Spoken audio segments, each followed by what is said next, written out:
In the beginning, said the Aztecs, the white men came in one boat. Nearly 500 years ago, Spanish adventurers landed on a small island off the coast of Mexico.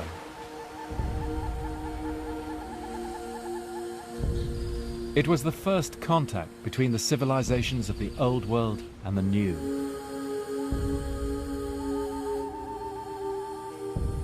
The prelude to one of the greatest events in history. It's a story of almost incredible endurance, heroism, greed and brutality. And all the more poignant today as we see its long-term effects unfolding across the globe. It's known still in the Americas as the Conquest, the Conquista. And the larger-than-life men who achieved it are the conquerors, the Conquistadors.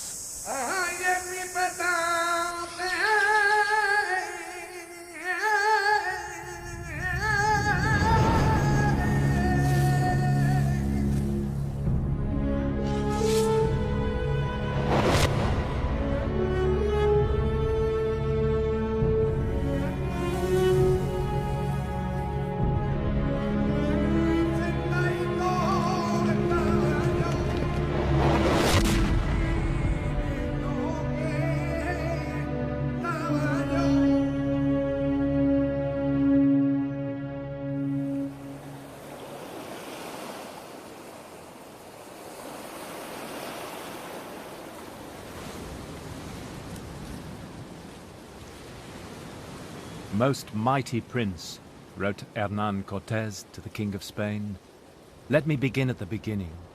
We sailed our ships to the land called Yucatan.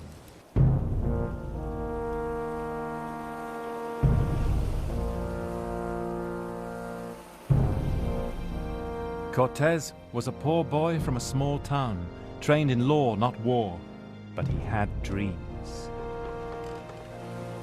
A self-made man, he'd financed his own expedition, 11 ships, 500 soldiers. Like Columbus, he didn't know what lay ahead. He thought the land they could see beyond Cuba was just islands through which they could sail to China.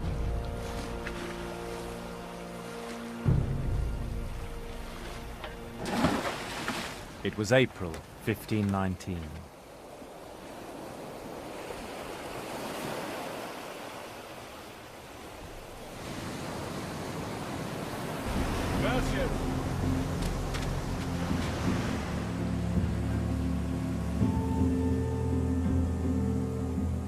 It's hard for us to imagine the shock of the new for people of the 16th century. For us, it would be like landing on another planet. To discover that the New World also had great civilizations with law, writing, and architecture. This was a revelation. What rational beings live here, wrote Cortés. This is the best and richest land that ever there was.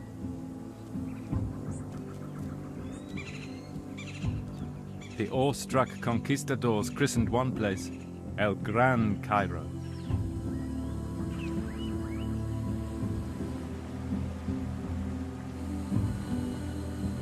Cortés headed west to the Tabasco River, the frontier of the Mayan and the Aztec-speaking worlds.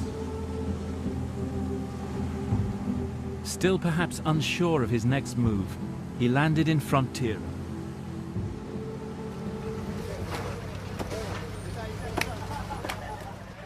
The key to any close encounter is language, but Cortés couldn't talk to the Aztecs.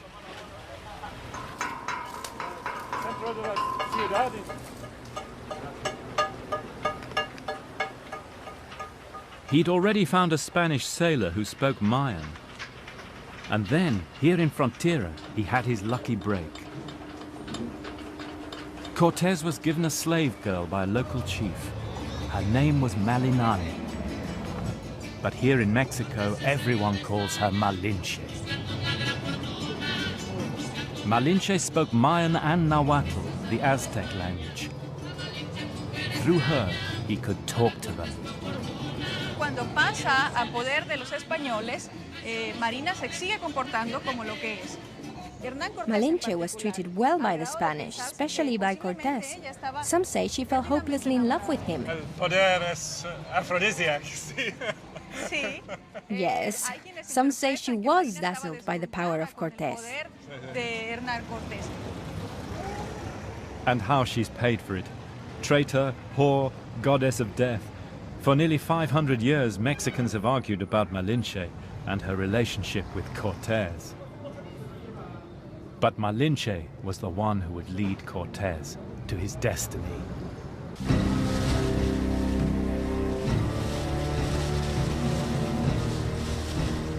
Cortés sails on up the coast, Malinche at his side.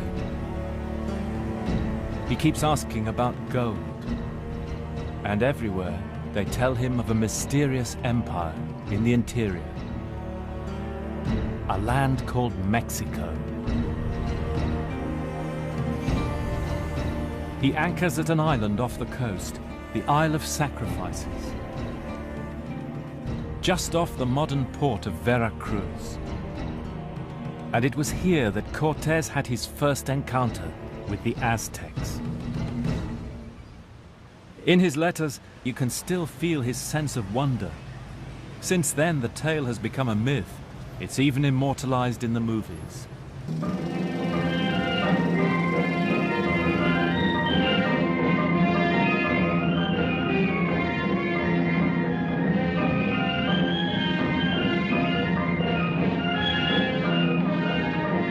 On Easter Saturday 1519, a magnificent embassy arrived from the ruler of Mexico.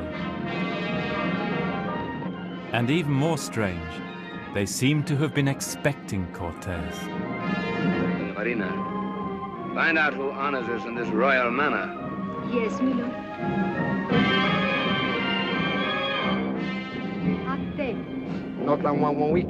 Malinche translates their Nahuatl.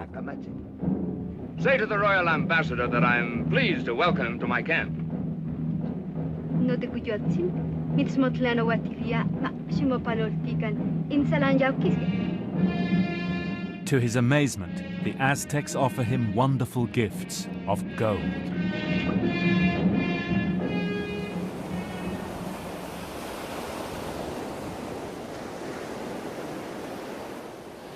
And though Cortés was pretending to be the ambassador of a great king, of course he couldn't respond in kind.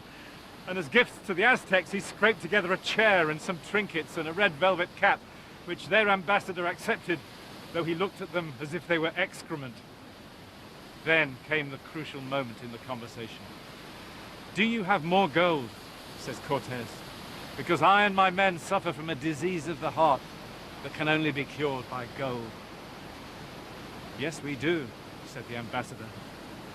There could hardly have been a more dangerous admission.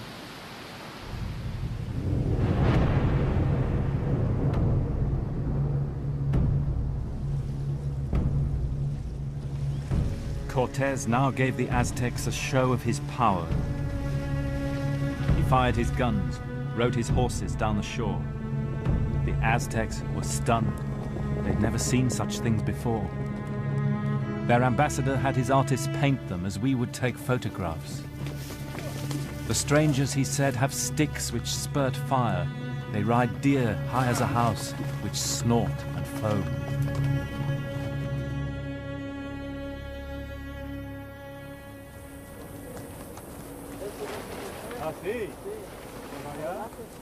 Cortés was invited to make a camp, and he built a base here at Villarrica. You can see it all from here, can't you? The little bay, the little headland where they built their fort. Tiny, isn't it? Just the first enclave in the New World. But it all started from here.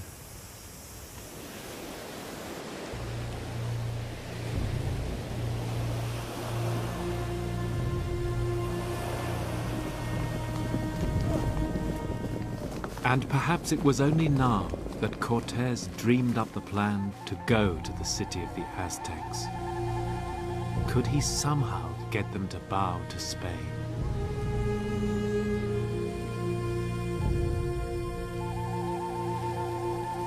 Those nights by the sea, the locals told him of what lay ahead. How the Aztec Empire was built on fear and tribute. A tribute not only of things, but of people, of human hearts.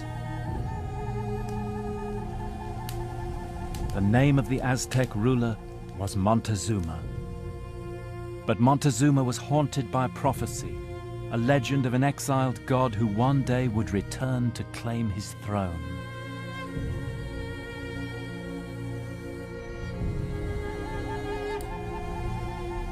So the Aztec spies urgently looked for signs. The stranger's white food, was it food of the gods? Their pale faces, could they be divine? It sounds incredible, and it probably sounded incredible to the Spanish. But the Aztec gods weren't like Christian ones. They were more like the gods of the ancient Greeks, capricious, willful, mercurial, cruel. And the most enigmatic of them all was Quetzalcoatl. And according to the legend, when Quetzalcoatl was expelled from Mexico, he promised that one day he would return and regain his kingdom. But he'd come back across that sea out to the east, back here, with his chalky white face and his beard, in the Aztec year 1 reed. And by an amazing chance, 52-to-1 chance, this was that year.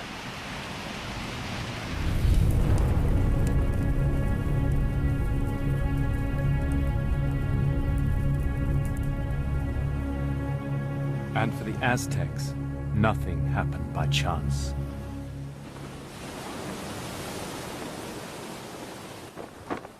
Cortez's men are getting nervous now.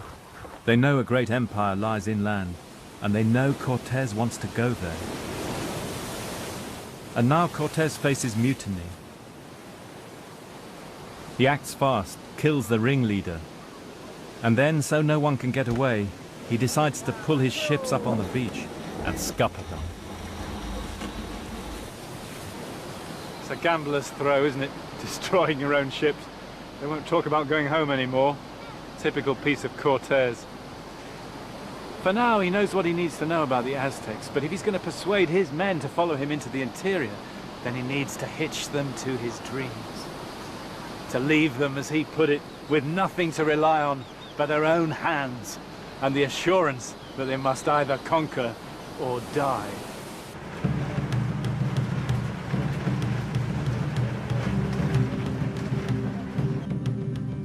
The hesitation was over. Cortez heads inland with some native allies from the coast who were keen to throw off the Aztec yoke.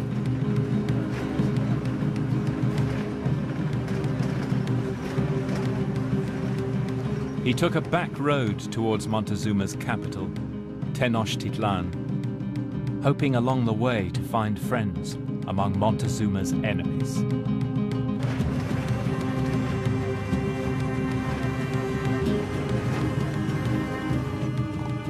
The little towns they came through are still here: Cotepec, Jico.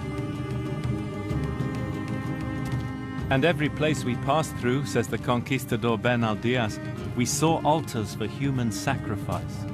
By some there were thousands of skulls. The Christian in Cortez was revolted. Here in Jico, he told the people they must give up their idols. Speaking in Nahuatl, the Aztec language, Malinche gave a potted history of Christianity, and then she explained to the people of the town that the Pope had given the King of Spain authority over their lands in the name of Almighty God. There's a story that two chiefs who heard this said they were quite prepared to believe that there was one all-powerful God. But as for the idea that the Pope had given their lands to somebody else who lived so far away, the Pope must have been drunk. The Spaniards were still trying to make sense of confusing signs. The stench of blood mingled with the scent of flowers. Familiar European categories of life and death, nurture and feeding, were upside down. To quench their thirst, the Spaniards were given the juice bled from the fleshy white heart of the maguey cactus. Wow, it's absolutely beautiful.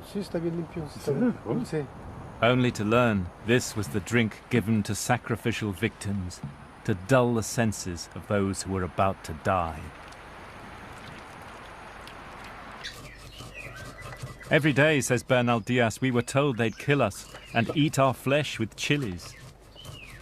And the warm drink made from the cacao bean, which the Aztecs called chocolatl, chocolate, was prepared for the eagle warriors who feasted on the flesh of their defeated enemies.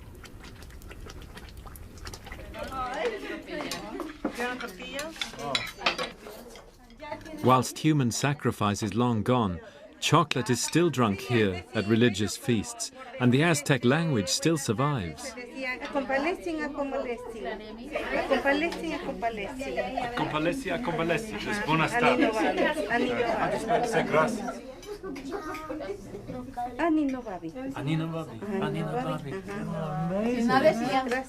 And with the language, hints of Aztec attitudes to love and sex. For all their obsession with death, the Aztecs still loved life.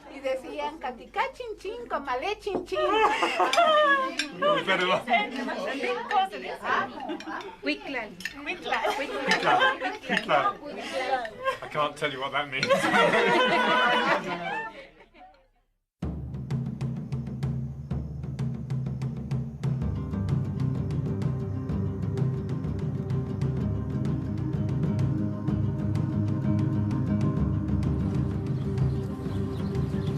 Cortés pushed on, and now we had to follow him on foot. Yeah.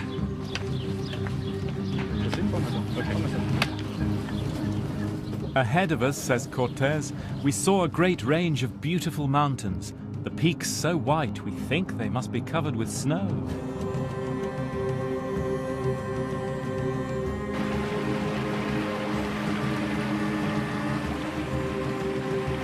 With him, Cortés had 300 conquistadors, 40 of them crossbowmen, 20 musketeers. There were several hundred Indians and Cuban servants. And of course, his precious horses, 15 of them. After a summer on the Caribbean coast, the Spaniards were in for a shock.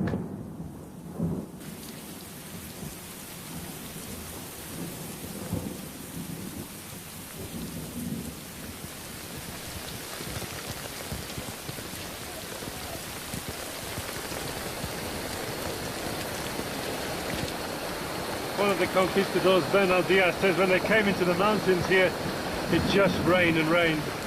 The paths turned into torrents. All they had was their cotton armor for the tropics. They just were completely unprepared for the change of temperature going up to 11,000 feet, soaking wet and freezing cold. Some of their Indian servants died.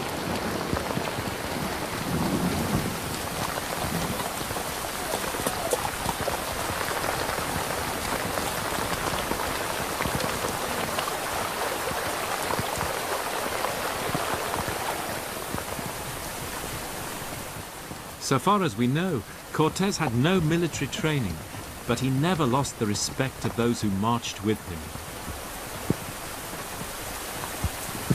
The thing you have to remember about the conquistadors is that, putting themselves through this, that they were all volunteers. They were in it not for religion or anything like that, but a share of the profits. They were free men. They acknowledged their leader's authority, but he had to pay attention to their feelings and respect them. And they called each other compadre, comrade. They're all in it together.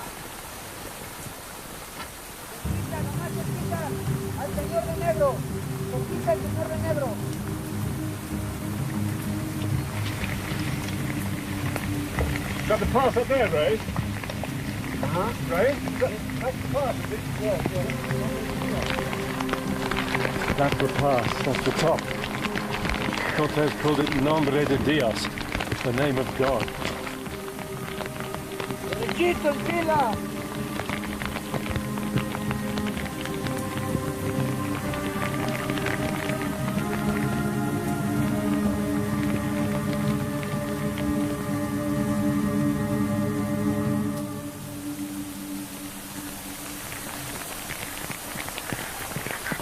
That's terrific.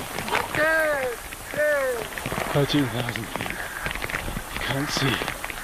How is that?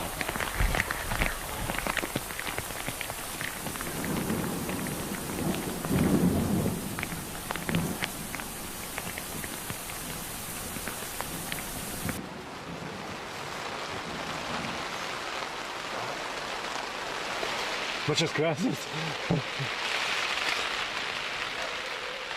Those nights, the native women he'd brought from the coast made them tortillas, some compensation.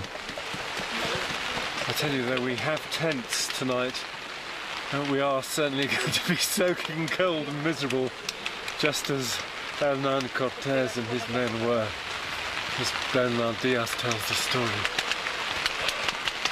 This cloud's not going to lift. Right.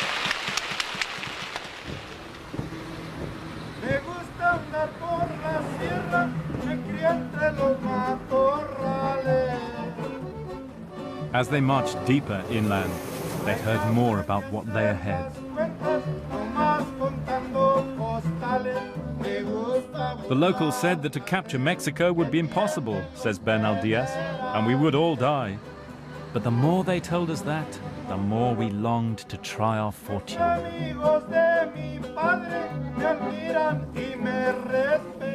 After the mountains, though, things got no better. Through autumn hailstorms, they trekked across a desolate plain of salt lakes with no food or water.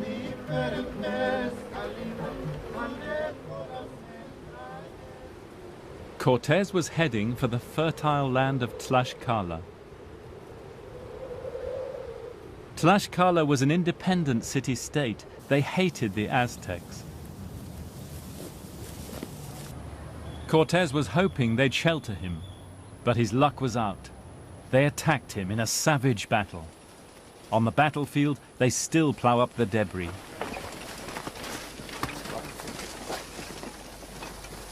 Buenos días. Estoy buscando la ruta de Hernán Cortés. La batalla. Pasó ahí. Ahí, Sí. aquí. Ah, sí, sí, sí. Almost looks like glass, doesn't it? But this is obsidian. You see the sharp edge to it. They had a row of these things along the set into the wood of the clubs that they used. Yeah. Nasty wound, but nothing like Spanish steel. There were 149,000 of them, Cortés wrote to the king in Julius Caesar mode. It was touch and go. He hung on grimly on this little hill for 2 weeks. And then, with their own losses mounting to the Spanish guns, the Tlaxcalans offered him a deal.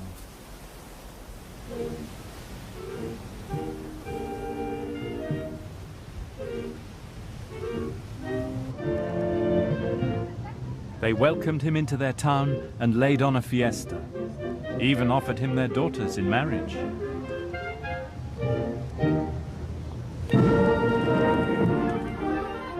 The Tlaxcalans had realized that these strangers with their guns could help free them from the Aztecs. Ever since, they've been accused by other Mexicans of betraying their country. But of course, that's not how they see it.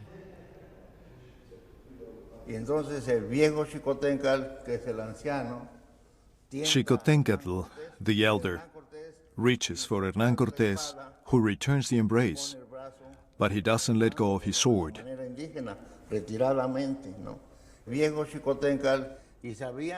The old Xicotencatl knew the future of his people was at stake. He believed this alliance would ensure that Tlaxcalans would not disappear from the map, would not disappear from history.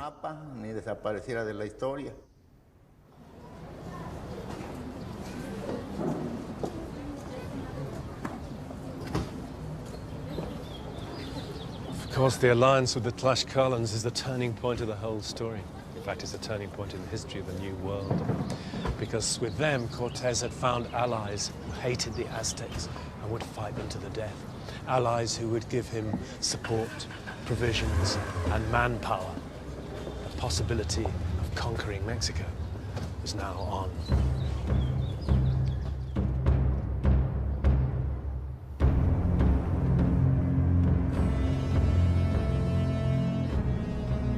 So Cortés marched on, with several thousand Tlaxcalan warriors behind him, to the greatest pilgrimage city in the Americas, Cholula, under the volcano Popocatépetl.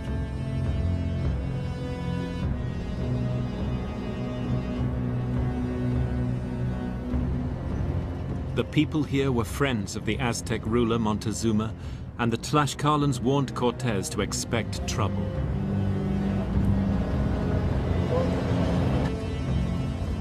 As the Spanish moved through the town, they saw roadblocks in the side streets, piles of stones heaped on the rooftops. Women and children had been evacuated, and then Malinche heard a story that a plot was being hatched to ambush Cortés. And he decided on a preemptive strike. He summoned the 100 lords of Cholula to meet him in the great courtyard of the temple of Quetzalcoatl. It's now the Church of San Gabriel.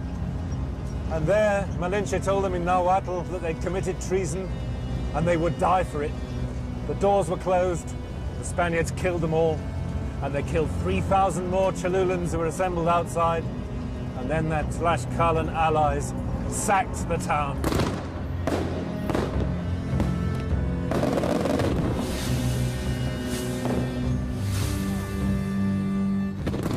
And so death came to Cholula, says the Aztec account. When we got the news, we were seized with fear. It was as if the earth itself were shaking. My heart burns as if it's been washed in chilies, said Montezuma.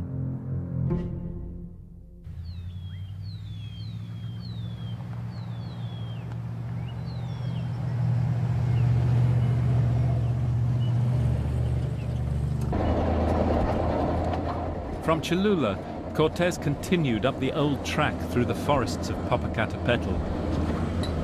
It was erupting then, as it is now.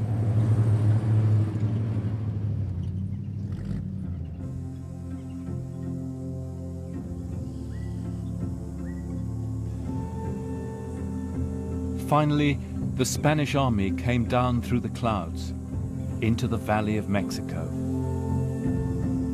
In the distant haze, they began to make out a vast blue lake. And then, at last, far away, approached on immense causeways, was the city of Cortés' dreams.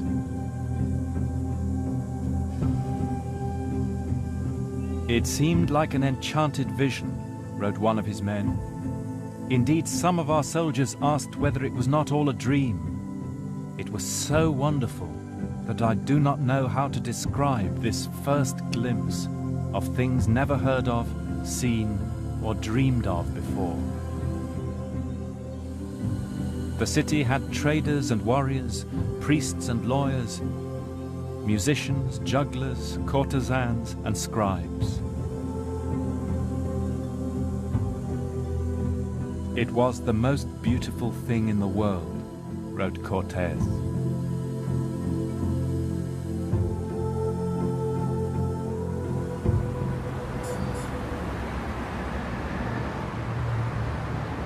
Believe it or not, that's where the causeway came in the 16th century. This is where the lake ended and the city began.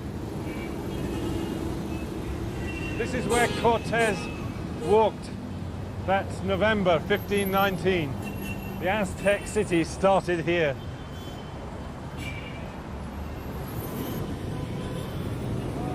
To find the place where Cortés and Montezuma met, you have to go right into the commercial heart of modern Mexico City. The site today is inside the Hospital of Jesus. To get there, you have to go through accident and emergency.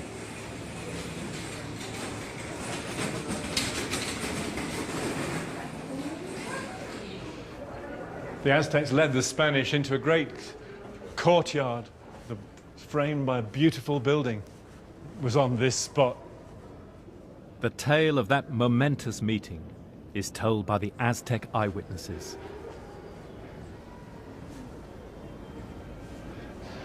This is where the two worlds met. It's where Montezuma addressed Cortés. "Oh, my lord," he said, "you are fatigued. You are weary after your long journey. At last you have come down to earth.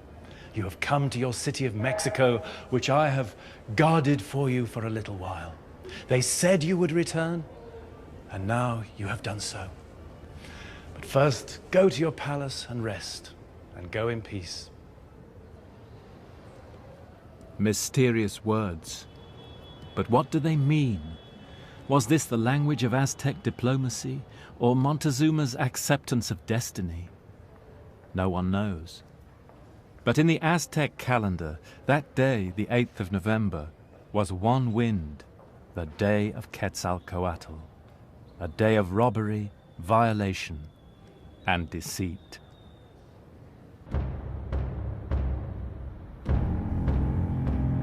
And the Aztecs knew that nothing ever happened by chance. It was as if we'd all eaten stupefying mushrooms, say the Aztec witnesses. We kept our children off the streets, and the city went to sleep in a fearful slumber.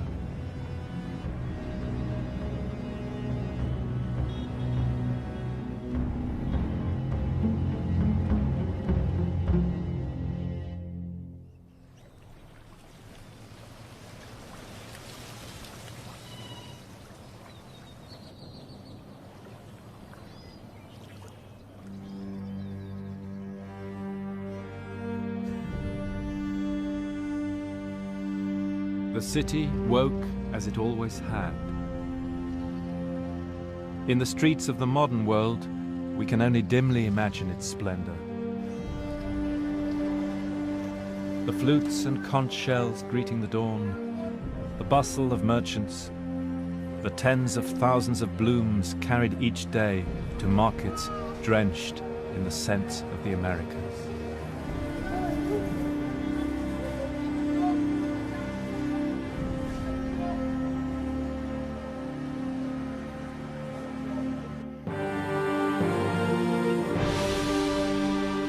The Spaniards were open-mouthed at the sights, the gleaming stucco of the palaces and pyramids.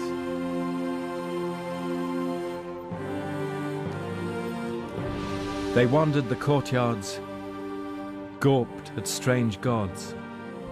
But on the wind, with the scent of flowers, they caught the ever-present smell of death.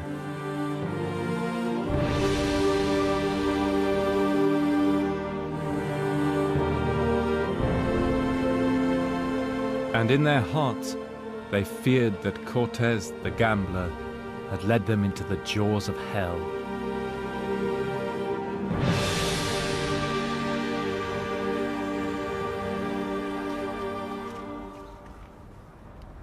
Montezuma, though, was still unsure who Cortes was, and who his master was, the great King Charles across the sea. So now Montezuma proudly shows Cortes the pyramid of the war god, on whose summit thousands of captives had had their hearts cut out. Perhaps the gods would recognize each other. Trying hard to appear calm, the Spaniards entered the chamber. The first thing the Spanish noticed when they came inside was the disgusting smell.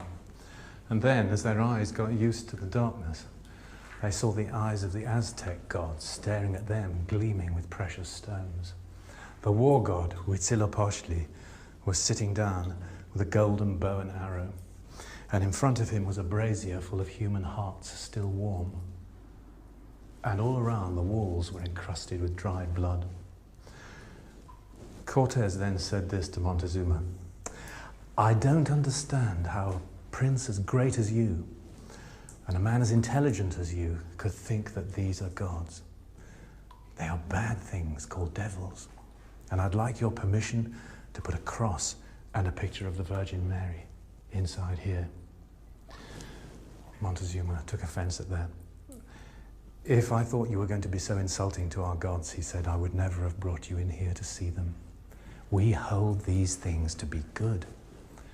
They bring us health, harvests, rain and water, and we must sacrifice to them.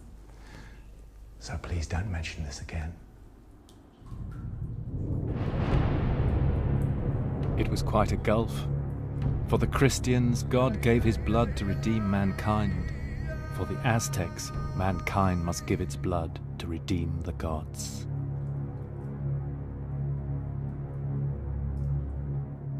A week passed. Cortés had to act, and now he raises the stakes with an unbelievable gamble. At gunpoint, he arrests Montezuma. What we want you to do now is to come over with us to the palace where we're lodging. Quietly and with no fuss. If you make a noise or raise the alarm, we will kill you. Montezuma is amazed. Nothing he's learned in the palace of nobles of the Aztecs has prepared him for this. My person cannot be taken prisoner, he says to Cortés. Even if I were to like it, my people would never accept it. The argument goes on for 4 hours. Montezuma in tears at one point, and all the while Cortés's captains are pacing up and down, getting more and more nervous, and then one of them says, look, either he comes with us now, or we kill him now. And when Malinche translates that, Montezuma caves in.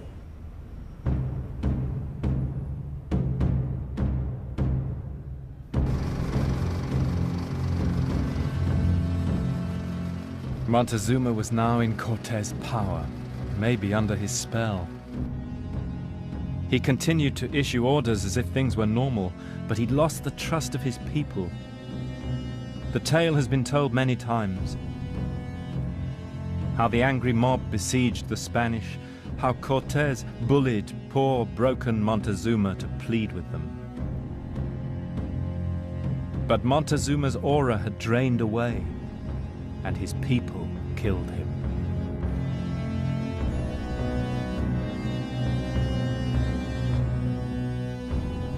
The Spaniards were trapped inside the city, food and water cut off. His dream slipping from his grasp, Cortés was forced to give the order to escape.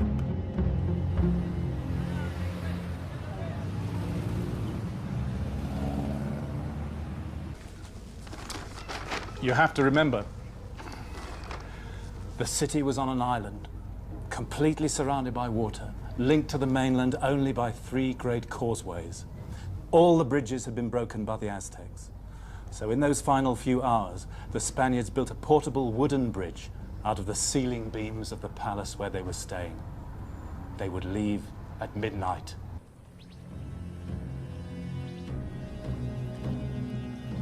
The night was clear with a gentle rain.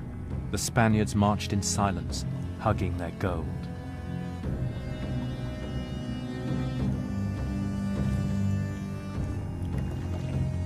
Halfway into the lake, they were spotted. The alarm was raised, and the city woke. Cortés was trapped.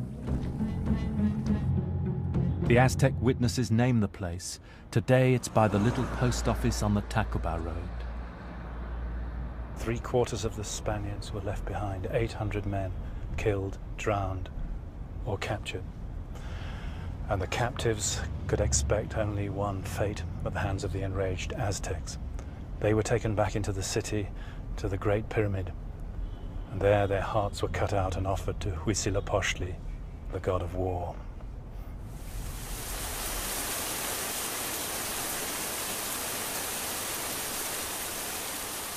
On the far shore, Cortés gathered the survivors by a huge saber tree. It's still there. Malinche, they say, showed no emotion, but Cortés, for once, couldn't control his feelings. They said there were tears in Cortés' eyes that night, the night of tears. But of all his comrades who died, he asked after only one, Martin Lopez, the shipbuilder. And when Cortés heard that Lopez had survived, although badly wounded, he said, Vamos, que nada nos falta. Okay, let's go, for we lack nothing.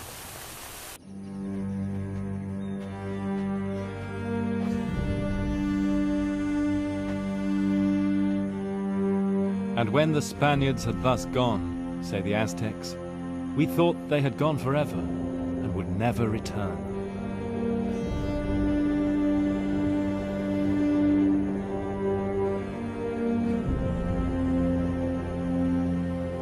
But across the mountains, the Tlaxcalans stood by Cortés. And what he does now is one of the most amazing things in history.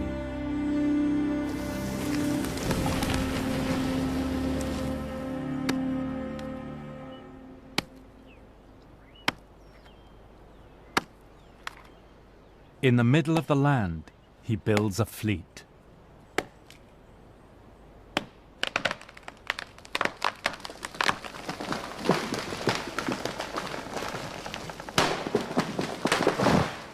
That's why he needed Martín López.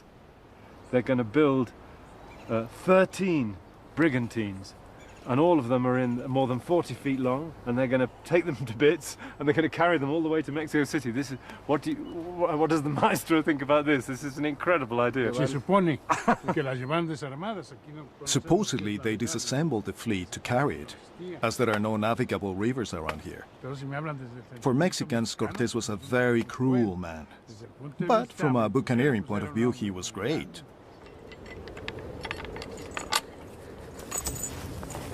Cortés would not let go of his dream.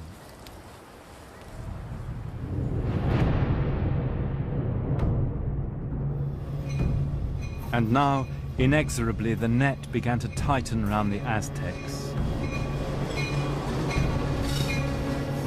Cortés transports his prefabricated fleet, carried in pieces by a train of 8,000 Tlaxcalan porters, across the mountains and back to the lake.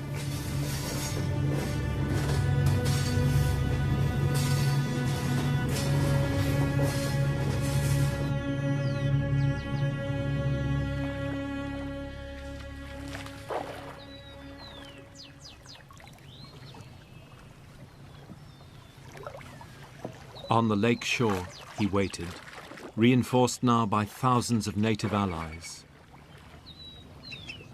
It was May 1521. Cortés' moment of destiny had arrived. It was to be nothing less than a war of the worlds.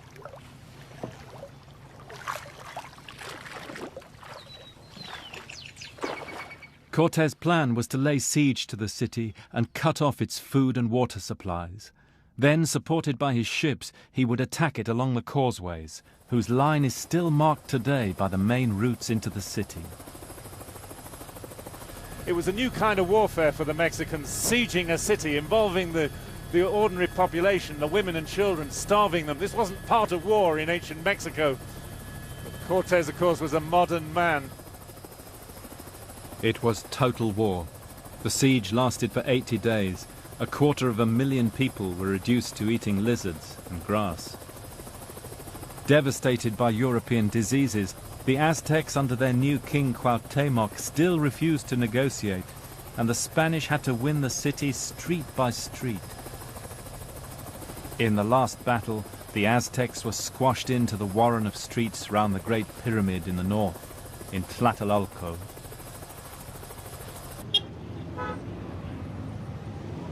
I'm looking for the ancient barrios of Mexico City, not the modern ones, okay? Especially I want to go to the area of Tepito, okay? Tepito? Yeah, do you know that area? Yes, I know, but it's a little dangerous. You don't care? Well, do you know it? Yeah. Yacacolco? No. Tlacochalco? Amachac? Any? No, I don't know that, nothing about it. Do you have a map? Yeah, yes, yeah. Show me, maybe I can get some. It's from Jesus, what kind of map it is? It's from 1772. Oh, no. You have a round deal, man. Mexico City's got a bit bigger since then, hasn't it? Okay. Yeah, it seems crazy, but this map, which was drawn in 1772, Mexico City is still inside what was the old island. And you can still see the network of canals, and the main roads of the Aztec city are still there. To the end, the Mexicans viewed the Spaniards as contemptible people who killed brave warriors at a distance with guns.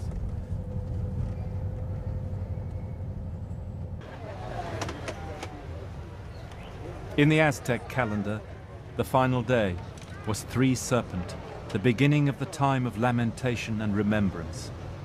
the day human beings were reminded of their place in the remorseless cycle of time. So this is where the war ended, the exact spot.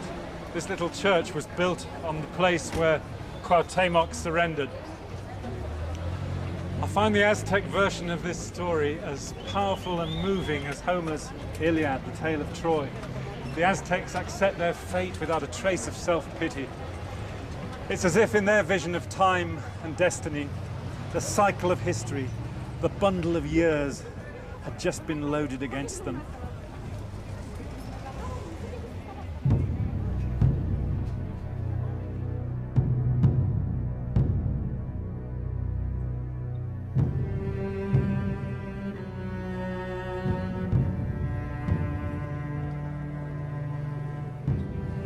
The Aztec lamentations have been handed down to us. Broken spears lie in the streets.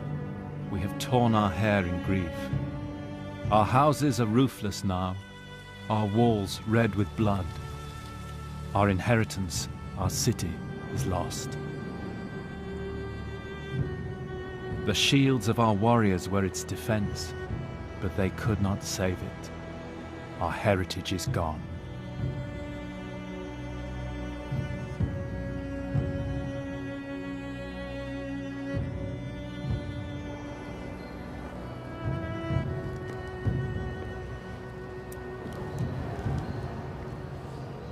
A year or two after the conquest, while a new Mexico was rising on the ruins of the old, Cortés founded a hospital for the good of his soul on the spot where Montezuma had welcomed him.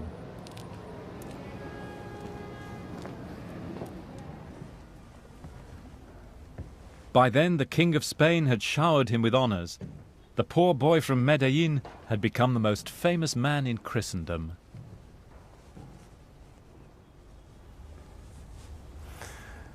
His talent served him well. The gambler who gambled everything and won. But maybe in the end it was a hollow victory. For in achieving his dream, he had to ruin it. It's given to few people in history, single-handedly, to destroy a civilization.